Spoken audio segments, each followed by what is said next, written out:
Koks tavo charakteris, kokios ir tavo gyvenimo aplinkybės ir tavo gyvenimo kelias. Klausimas, kas šiandieną bus paskaitoje, mes labai dažnai manom, kad tai, kas mums sekasi mokykloje arba tai, ką mums pasakė mama, ir yra tas dalykas, ką mes turėtumėm galbūt veikti gyvenime, tai išsprendžia mus, apibrėžia ir panašiai. Deja, bet pagrindinis dalykas, kuris įtakoja visas mūsų gyvenimo sritis, ar tai būtų santykiai, ar tai būtų profesija, ar tai netgi būtų tie patys finansai, tai vis dėlto yra mūsų charakteris. Jeigu nesat niekada susidūrę su apibrėžimu, kas yra charakteris, tai labai trumpai principas yra toks. Mes visi vaikystėje turim vieną tik tai tikslą, o tas tikslas yra patikti, įtikti savo tėvams, galima sakyti, siekiam jų meilės, bet kaip tai bebūtų ir kaip tai besivadintų, esminis dalykas yra toks, reiškia, toje pačioje vaikystėje išeinant iš to, kokie mes gimėm, tai reiškia, koks yra mūsų duotinis dizainas, ir išeinant iš to aplinkybių, kurios yra aplink mus, mes automatiškai pasirenkam kažkokią strategiją, kuri mums leidžia pasiekti tikslą. Jeigu labai trumpai prisiminsim tą pačią mokyklą, tai mokykloje tikrai buvo berniukų, kurie buvo išdykę, ir buvo berniukų, kurie buvo geri.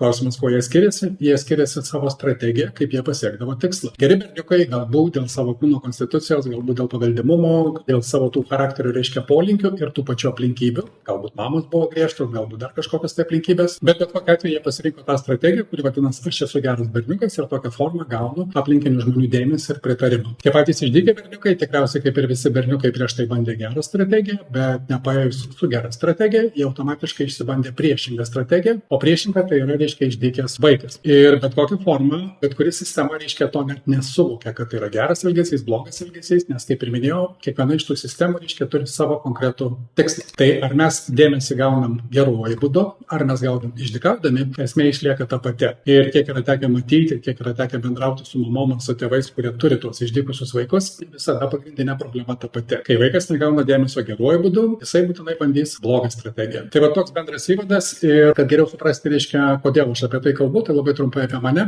Esu Žydrūnas Sadauskas ir esu tokių specifinių metodikų treneris ir mokytojas. Ir klausimas, kodėl tos metodikos yra specifinės.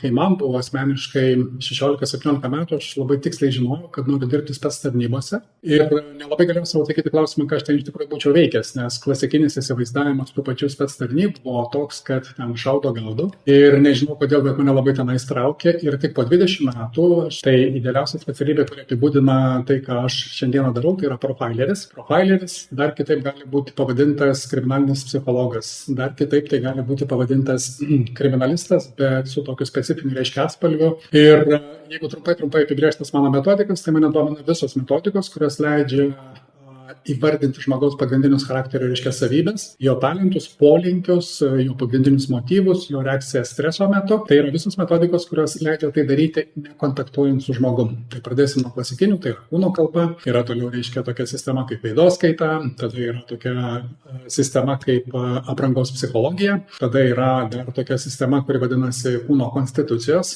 sąsoja su charakteriu. Aš čia galiu labai ilgai vardinti, prasme mes tikrai užtruksim ir tai nėra svarbiausias tikslas. Ir dabar išeinant iš tų metodikų, išeinant iš tos patirties, o aš jau tame esu gal 13 metų, darau tai profesionaliai. Tai reiškia, šiandien noriu pasidalinti savo pastebėjimais apie tai, kaip reiškia tas mūsų charakteris įtakoja mūsų visas gyvenimo sritis. Na, o jums pagrindinis tikslas yra, reiškia, įdėmiai išklausyti tą paskaitą ir paskaitos gali atsakyti savo vieną paprastą klausimą. Iš to, ką aš čia išvardinsiu, reiškia, aš kalbėsiu apie pagrindinės dominuojančios charakterio savybės.